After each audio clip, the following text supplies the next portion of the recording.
প্রায় 11 কোটি টাকা ব্যয়ে নির্মিত টানেলটি এখন জনদুর্ভোগের প্রতিচ্ছবি। যান চলাচল সহজ করার স্বপ্নে নির্মিত হলেও কয়েক বছরের মাথায় ভেঙে চুরমার হয়ে গেছে এই অবকাঠামো। আমরা এই টানেল দিয়ে আসতে অনেক অসুবিধা হয়, বড় বড় গর্ত হয়ে গেছে, ঝর্ণার মতো পানি পড়ে, মাটি ভেঙে পড়ে। এটা আরো এখানে পর্যন্ত করা দরকার ছিল, সেটা করে নাই। এটা আসলে উপকারের জন্য করছে, কিন্তু এখন এটা প্রায় মৃত্যু ফাঁদে পরিণত হয়েছে। এখন প্রায় 500 ফুট দীর্ঘ টানেলটিতে নেই কোনো আলোর ব্যবস্থা। দেয়াল বেয়ে গড়িয়ে পড়ছে পানি, ভেতরে জমে থাকে হাঁটু সমান জল। অসংখ্য গর্তে ভরপুর রাস্তা, প্রতিদিন গাড়ি ও পথচারীদের জন্য রীতিমতো মৃত্যু ফাঁদ। বর্ষায় পাহাড় ধসে পানি জমে আরো ভয়াবহ হয়ে ওঠে পরিস্থিতি।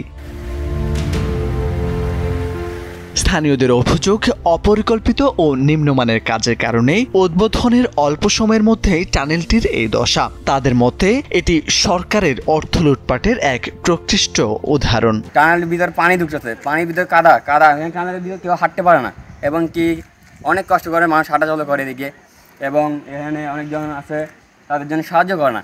কেননা এখানে স্কুলের জন্য এখানে যে আপনার স্কুল ছাত্র, তারা সহজে সেখানে চলাফেরা করতে পারে না। মানুষজন যাতায়াত করতে সমস্যা। তারপর টানেল তার অনেক দূরে যাওয়ার কথা, স্কুলের পাশে যাওয়ার কথা, কিন্তু স্কুলের পাশে যায় নাই। অর্ধেক রাস্তায় কি টানেলটা কাজ শেষ হয়ে গেছে, কিন্তু টানেলে কোনো পরিবেশ ভালো না। বাস টার্মিনালের টানেলের খুবই শোচনীয় অবস্থা।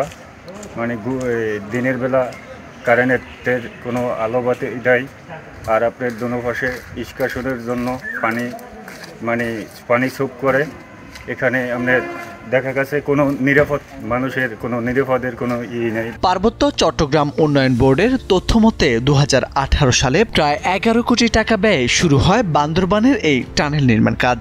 শেষ হওয়ার কথা ছিল 2020 সালের জুনে, কিন্তু নানা জটিলতায় 3 বছর দেরি করে 2023 সালের অক্টোবরে শেষ হয় প্রকল্প।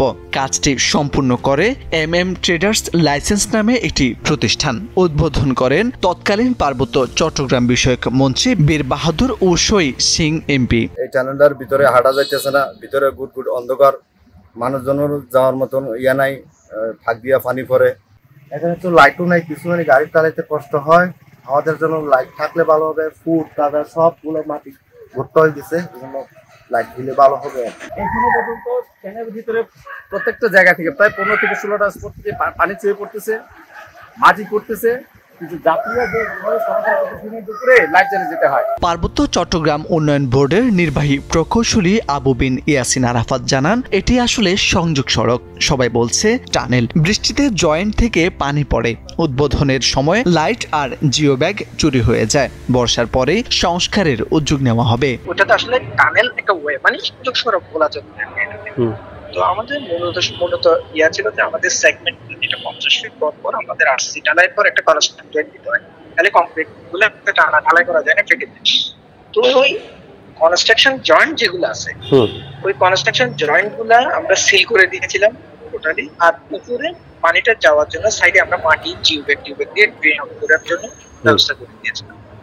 হয়েছে এই জিওব্যাগ গুলা অলরেডি বিভিন্ন লোকজন এটা চুরি করে নিয়ে গেছে। আবার বান্দরবানে কোটি টাকার এই টানেলটি হওয়ার কথা ছিল উন্নয়নের প্রতীক, কিন্তু তা পরিণত হয়েছে জনদুর্ভোগের এক দৃষ্টান্তে। স্থানীয়দের প্রশ্ন, অবহেলা আর নিম্নমানের কাজের দায় নেবে কে, আর কবে মিলবে এর টেকসই সমাধান?